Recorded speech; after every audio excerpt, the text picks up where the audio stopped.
Bismillahirrahmanirrahim. Assalamualaikum warahmatullahi wabarakatuh. Waalaikumsalam warahmatullahi wabarakatuh. Segala puji bagi Allah. Ta'ala. Salawat dan salam pada Nabi Muhammad Sallallahu alaihi wasallam.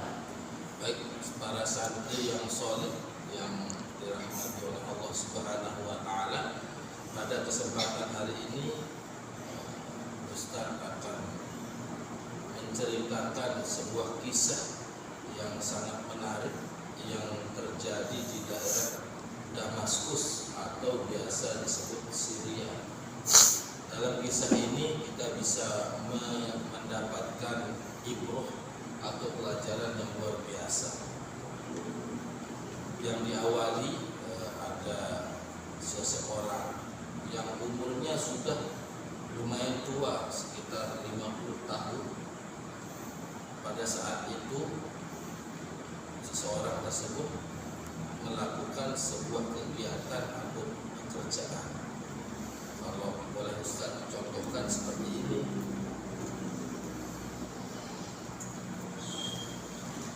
Kalau Ustaz bilang ini sedang begini, kira-kira ini pekerjaan apa, ini kegiatan apa? Petani, menggali kubur. Bisa jadi petani nih kalau berada di sawah, tapi bisa jadi menggali kubur kalau dia berada di area pemakaman. Nah, ini yang Ustaz akan ceritakan, yaitu seseorang yaitu penggali kubur yang atas izin Allah Subhanahu wa Ta'ala. Penggali kubur tersebut menjadi ulama besar di Damaskus atau Syria. Pada suatu hari si penggali kubur ini berada di area pemakaman, yang di area pemakaman tersebut terdapat makam-makam beberapa orang yang soleh atau para aulia, para pemimpin, banyak dimakamkan di pemakaman tersebut. Kemudian saat penggali kubur tersebut berada di makam tersebut, ada seorang ibu yang datang menghampirinya dan mengucapkan salam, assalamualaikum. Waalaikumsalam, kata penggali kubur tersebut. Kemudian ibu ini ingin meminta tolong untuk dibuatkan galian kubur untuk anaknya, sehingga penggali kubur tersebut membuatkan galian itu sampai selesai. Sampai selesai penggali kubur tersebut menggali kubur, kemudian ada beberapa orang dari yang ibu tadi yang datang, keluarganya, membawa salah satu jenazah. Kemudian penggali kubur tersebut ikut turun di dalamnya, di dalam liang lahat itu, untuk ikut menaruh jenazah yang dibawa oleh beberapa keluarga ibu tersebut. Sehingga ketika dia menaruh jenazah tersebut di dalam liang lahat, penggali kubur tersebut melihat atas izin Allah, atau biasa disebut Allah memberikan kasaf kepada hambanya, diperlihatkan atau mata batinnya dibuka oleh Allah Subhanahu wa Ta'ala. Dia melihat pemandangan seperti berada di dalam surganya Allah Subhanahu wa Ta'ala, sangat indah, seperti di taman-taman surganya Allah Subhanahu wa Ta'ala. Dan dia melihat di dalam kubur tersebut, karena Allah bukakan matanya, mata batinnya itu, melihat ada dua kuda yang datang menghampirinya dan bercahaya. Lalu dibawanya jenazah yang diletakkan di dalam liang lahat yang sempit tersebut, dibawa oleh kedua orang yang berkuda tersebut, yang bercahaya tadi. Apa yang dialami itu tidak biasa, dan itu yang membuat dia pingsan seketika. Setelah itu, setelah dia pingsan dan dia kembali terbangun dari pingsannya itu, dia sempat mengutarakan apa yang dia alami tadi di dalam liang lahat tersebut. Kemudian disampaikannya kepada ibu tersebut dan didengarkan oleh beberapa keluarga yang hadir. Penggali kubur tersebut dianggap berhalusinasi atau dianggap terlalu berlebihan. Apa yang dilihatnya yang tadi hal gaib tadi yang Allah bukakan mata batinnya itu. Kemudian karena dianggap berhalusinasi penggali kubur tersebut saat menanyakan apa yang dia lihat, pergilah dia ibu tersebut dengan beberapa keluarganya pulang.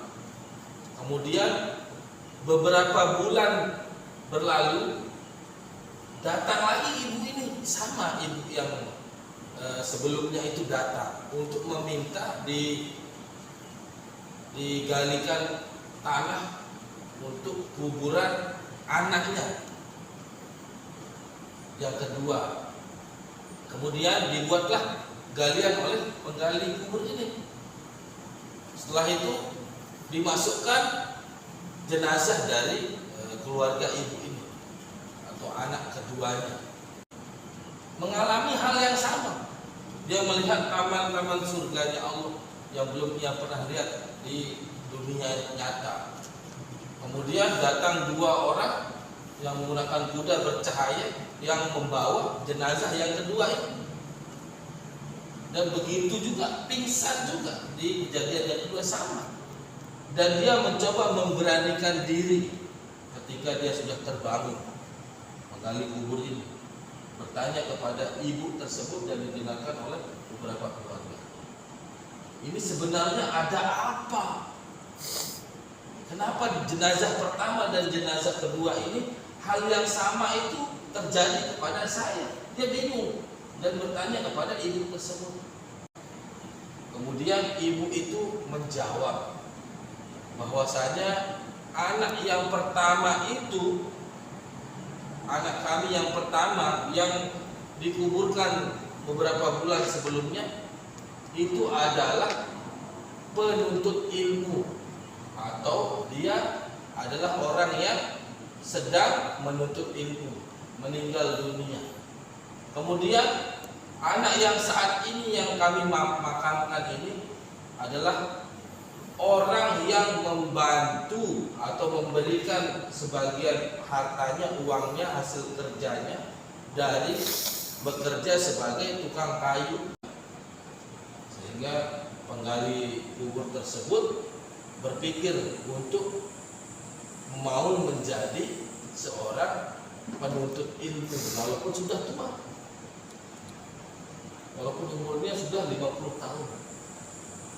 Dan tentu saja kita ingat ketika ada penuntut ilmu dibiayai oleh kakaknya misalnya, ketika kakaknya meninggal dunia juga Allah balas dengan kebaikan. Jadi kita ini yang selaku santri dan ada orang yang membiayai santri tersebut, kalau meninggal dunia nanti masih Allah balas dengan kebaikan. Kalau ada santri, kasarnya ini ya, atau umumnya, kalau ada santri lagi menuntut ilmu meninggal dunia, maka balasannya surga dari Allah Subhanahu wa taala. Begitu juga orang yang membiayai.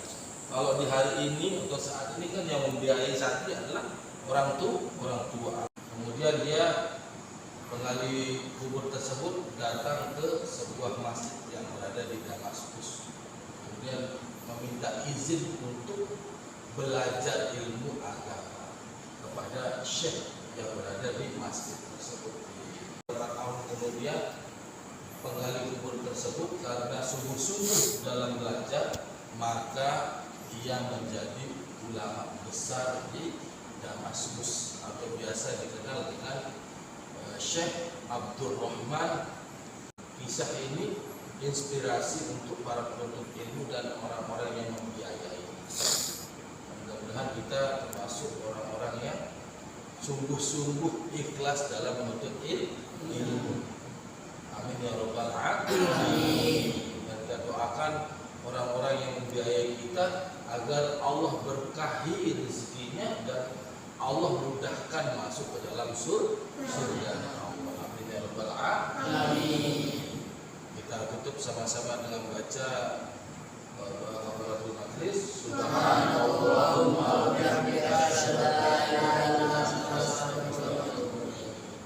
Wassalamualaikum warahmatullahi wabarakatuh. wabarakatuh. Waalaikumsalam